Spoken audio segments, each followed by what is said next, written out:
I need your help so we can close this case, so we can have some closure on this. A father begs for answers a year after his daughter is killed in a hit-and-run accident. He's asking the community to help end his family's nightmare.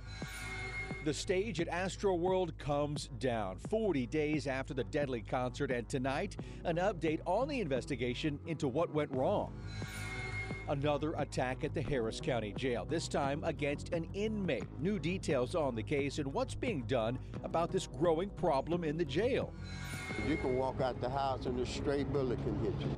Neighbors in one Houston community say a program that alerts police to gunfire saves lives. So why are plans to expand the program on hold? We're getting answers from the city tonight. Let's start Eyewitness News at 6, though, with another attack at the Harris County Jail. And this time, a Harris County inmate was allegedly assaulted by 5 other inmates. That's according to authorities. This separate incident happened the same week that a sergeant was beaten and sexually assaulted. This is a growing problem now, and we've been tracking it for some time. ABC 13's Roxy Bustamante joins us live with what we know so far on this latest attack. Roxy? Yeah, the Harris County Sheriff's Office tells us that this attack was unprovoked and the inmate ended up with a broken jaw. Now, an attorney that represents the Sheriff's Deputies Organization, says that this again is an ongoing issue and that something needs to change. It's just a crisis inside this jail. On December 7th, a newly housed inmate claims 5 other inmates immediately started to verbally harass him as he entered the bunk area. According to the Harris County Sheriff's Office, the 5 inmates then started punching and physically attacking the 40-year-old inmate, breaking his jaw in what authorities say was an unprovoked attack. The inmate then found and notified a detention officer. We've been telling Commissioner's Court that the situation in the jail is very dire and the inmates are at risk. The staffing in the jail is so low that everyone who's working there is stretched very, very thin. And it's impossible for them to keep up with every single one of their duties that is there in order to protect the inmates. According to the Harris County Sheriff's Office, there were 9,116 assaults on inmates, assaults on staff, or fights in the 5 years between 2016 through 2020. This year alone, that number jumped to 9,928, which is more than the previous 5 years combined. Robin Foster with the Harris County Deputies Organization says the increase in recent attacks spotlight the dire need for more resources and staff in the Harris County Jail. The sheriff himself said that he needs a minimum of 550 people, and I completely agree with him. They need at least 500 more people in order to alleviate this problem and to meet the minimum jail standards that they must by state law. Roxy Bustamante, ABC 13 Eyewitness News. We are getting new details on a deadly accident in northwest Harris County. It happened on the connector ramp on Highway 249. Traffic is moving again, but this was the scene from Sky Eye earlier, and you can see there are 2 cars involved in this. Deputies say when they arrived, one of those drivers involved in the crash got out of his vehicle and jumped over the nearby overpass, dying at the scene there. The other driver was taken to the hospital by Lifeline, but later died as well. We'll keep you updated as investigators offer us more information. Today marks 1 year since a woman was killed in a hit and run in North Houston, and the driver responsible still hasn't been located. And I need your help to call HPD and the numbers here written on one of these boards and case number. I need your help so we can close this case, so we can have some closure on this. That is the father of 27-year-old Jessica Chauvin. Last year, she was on her way home from work when her Jeep was hit so hard it rolled. She was thrown from the car and died at the scene on Tidwell. Her father says his family just wants closure so they can move on with their lives.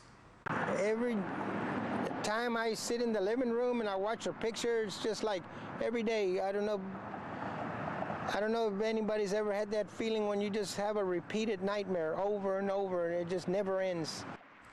Anyone with information now being asked to contact the HPD Hit and Run Unit or else to call Crime Stoppers. The Astroworld stage is finally coming down 6 weeks after the tragedy that left 10 young people dead and shocked people around the country. But even as the stage disappears, many questions remain unanswered. ABC 13's Maya Shea joins us live from the Astroworld site with the latest this evening. Maya? Yeah, I spoke to Houston police today, and they said the investigation is ongoing, and they were pretty tight-lipped. They had nothing, frankly, to add. So we have to look at the cases on the civil side, and certainly there's no shortage of legal filings, around 300 lawsuits, and there could be more. Piece by piece, the Astroworld stage is being disassembled. Soon, maybe next week perhaps, NRG wouldn't tell us, the parking lot will once again be open to cars. But even as the physical reminders of the Astroworld tragedy disappear, no one is forgetting what happened on a Friday night 6 weeks ago.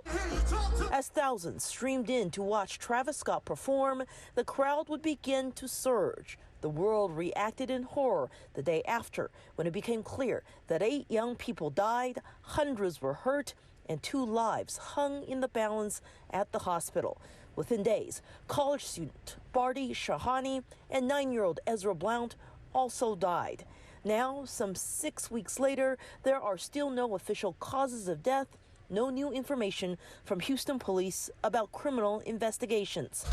What we do have, mounting number of civil lawsuits, 300 or so at last count. The star, Travis Scott, recently said in a public interview he had no idea people were being crushed in the crowd below. His legal team has pushed for the lawsuits to be dismissed. So the battle continues, both in the courts and in the court of public opinion, as the Astroworld stage is taken apart, perhaps for the very last time. At NRG Park, Maya Shea, ABC13, Eyewitness News. The family of 25-year-old Taylor Young could use your help to find him. He hasn't been heard from since leaving work for his lunch break last Thursday.